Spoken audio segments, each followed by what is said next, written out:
Sorry, I forgot what. I was trying to be slick. Yeah, it's fine, but we can. Yeah. Ready? Yeah. So we wonder if this relates to any of you. You've been to an amazing theatre production or several amazing productions, or not so amazing, they don't have to be amazing, but you've been to a theatre production and thought, I wonder how they managed to get this off the ground. Or you're a writer and you're like, why aren't the theatres taking my work? Or you're an actor and you're just struggling in this industry, because we understand that, like, that's a real thing. And you decide you want to take matters into your own hands and do it yourself. Do it yourself. We get it. We get it. We directly relate to all of those things, which led to us founding and establishing Unshaded Arts. But there was a lot that we didn't know when we started out, and quite frankly, a lot we still don't know. Right. But we've been resourceful, resilient, and learnt a lot along the way. Yeah. Some of which we're going to share with you in this video. So a lot of the times you get into acting because maybe you're influenced by it as a child, or you become a writer because you liked writing poetry. It's always something that's intrinsic, something that like influences you to become or want to become an actor or a creative.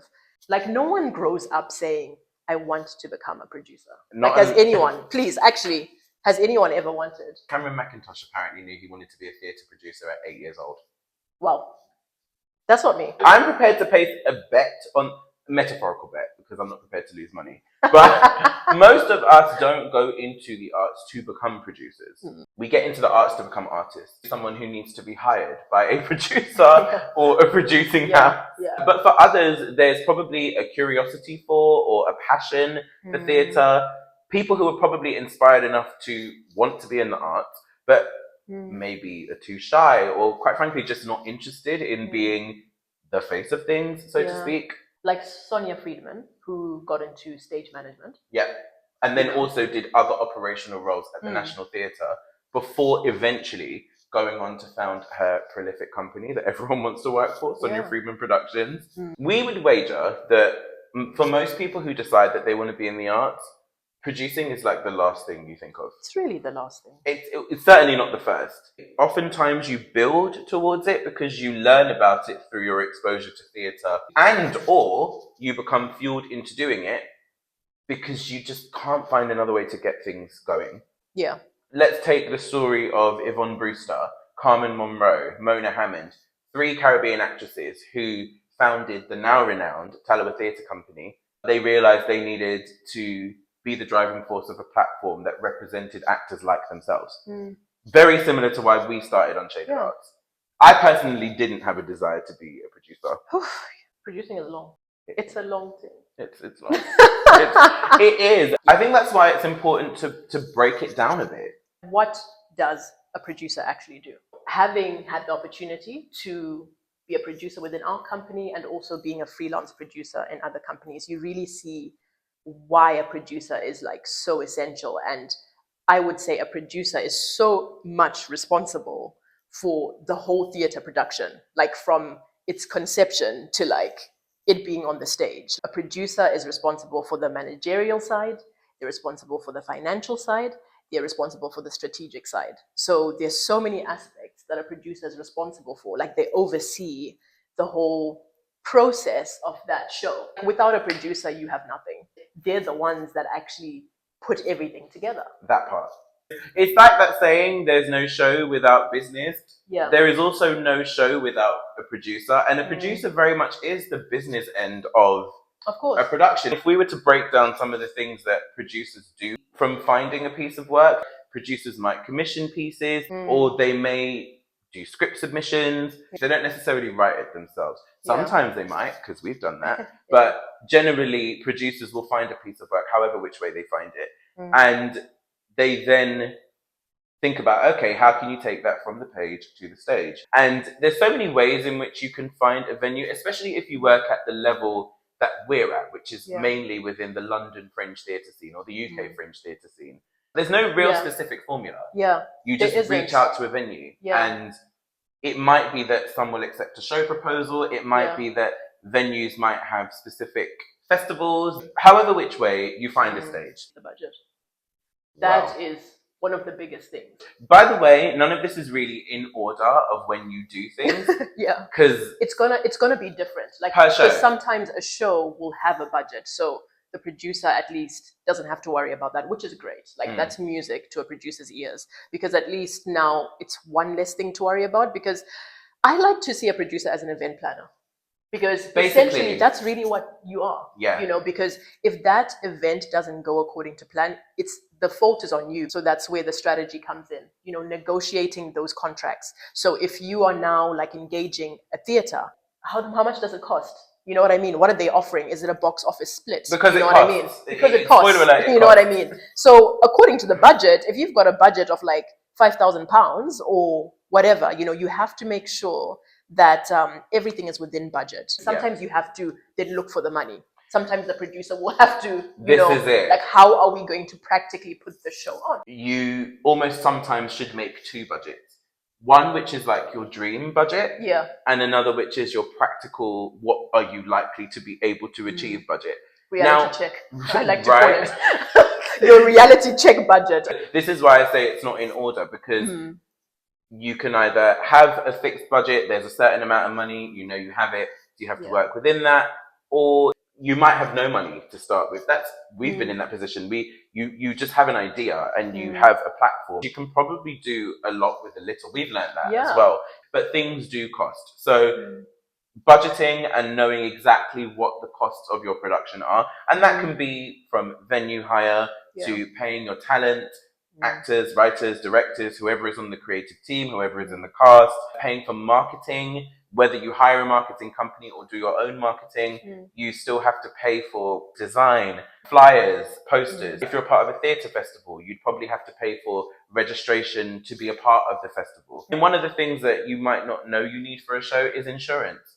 It's like quite a basic thing, but until you're behind, because as a creative on a show, you don't necessarily think, oh, I need insurance to be in this show. But to run a show, you usually need public liability insurance or employer's liability insurance, probably the latter, because the venue that you work at might have public liability insurance, but your employees don't necessarily. It's not just about being within the theatre space. It's being in a rehearsal venue. It's if you're doing a promotional activity, a photo shoot, an interview. They are your responsibility while they're on the job in whatever capacity. So things like insurance can be so easily overlooked, but that's something as a producer that you have to find. And then how do you raise the money if you don't already have it? And I'm going to put a caveat out there. If a producer asks you for money to produce your work, scam. Run. The producer's job is in many ways to make sure that people can get paid, or at least are working under an arrangement where the financials are transparent and clear. If you're working on a profit share arrangement, if you're working on a no pay arrangement, because that doesn't necessarily have to be a bad thing if, for example, it provides a useful showcase opportunity. Exactly. What I will say is, as a creative person, although you shouldn't be expected to pay to have your show put on, you are entitled to invest in your show. That's not necessarily something you have to do by force, but you can also make that choice. I do just want to say that. We've never really worked with contracts because the scale with which we've worked has always been on the smaller side, but that is a huge part of what a producer would look after as well, contracts. Exactly. Negotiating contracts. I'm just thinking right now, even with marketing, sometimes like press releases, like knowing like timing of like when those need to go out, like invitations as well, RSVPs, like chasing up people and everything. With marketing and producing, that's something that you can either do yourself, which if you're starting out smaller, you tend to have to do, because hiring a marketing company, hiring a PR company can be expensive, and you might not have the money to do that within your budget. You might be responsible for getting reviewers in the building if you don't have a PR company to do that for you. It is possible to do these things if you have the right approach. We did our own press and marketing in the first instances. Theatre review websites have very clear instructions on how to get in touch with them, how to invite them to review your show, the kind of things that they expect to see in a review invitation. But do realize that it's not a blanket process, and that's also a huge part of producing. Every show is different. Every producing experience is different. But what is interesting about that is there will be constant responsibilities that go from show to show, raising money, finding a venue, hiring talent. But the ways in which you might go about that are very different per show.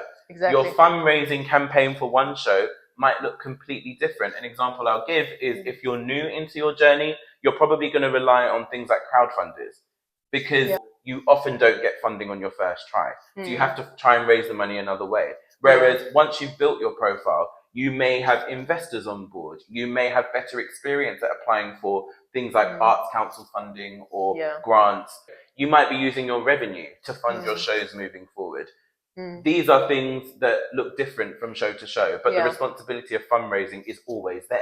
And I think it's about calculated risk. That's what I like to call it. Is like seeing what benefit that show is going to have. Yeah. You know, against how much you're earning. You know what I mean? Like, and what resources you can personally put into it if that's the route you've decided to take.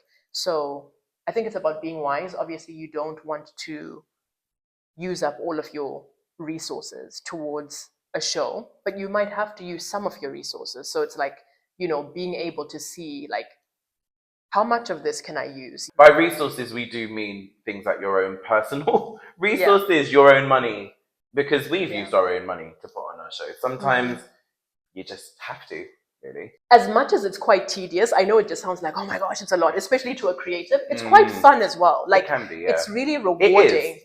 It's really rewarding to know that, oh my gosh, I birthed this baby and like I managed to like put it on. You're usually one of the first people on board a show and you see it through to the very end. Talent gets hired during the process. Whoever that talent may be, you may have a writer attached from the beginning, you may have a director attached from the beginning, or maybe you don't. But the point is, you're there as the producer from beginning to end. I do think that is something very unique about producing experiences. Because of that and for many other reasons, it's not for everybody. It isn't for everybody, and that's okay. But I think that leads us to what are the qualities of a good theatre producer? I personally have a business background. So, you know, business really helped in terms of the business side of understanding the arts. That really helped me in understanding how sort of producing works, especially when it came to like budgeting, you know, understanding the numbers. Just having an understanding of finances is a big one. And I think that can also be learned. Understanding a budget, understanding, you know, money, I think is very important. And that's something that can be learned, you know? It can be. Being able to negotiate, because you're going to have to negotiate contracts and you're going to have to talk to a lot of people. Being a person who can work under great amounts of pressure, because there's a lot of things you're going to have to oversee. Being able to strategize, being able to manage different types of people. And I think having a level of empathy, because you're dealing with people a lot of the times, you will need to have a sense of empathy and understanding. Be calm, because a lot of things don't go according to plan. Trust me. So, like, there has to be a level of calm, because things don't always go your way. There is like a sort of two extremes to this. I think you have to be incredibly organized in a sort of project management way. But that's a lot to do with planning and preparation and doing things in advance. But things come up that you don't expect to come up. You might have talent drop out of a show. For example, and for whatever reason. The show still has to go on. The show still has to go on. You might need to find talent last minute. You might need to adjust the budget sometimes. You might need to unexpectedly.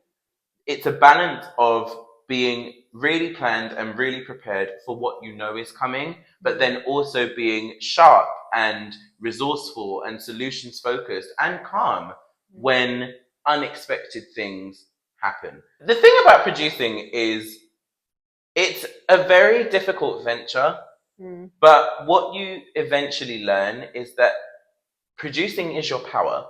The power is in your platform. People say, if you're creative, I might end up writing so I can facilitate my acting journey. You still need someone to put that on. You still need someone to put that play on. And that person might eventually be yourself, in which case you default into a self-producing role. It's not for people who are not prepared to do things that maybe don't seem fun or exciting or inherently creative.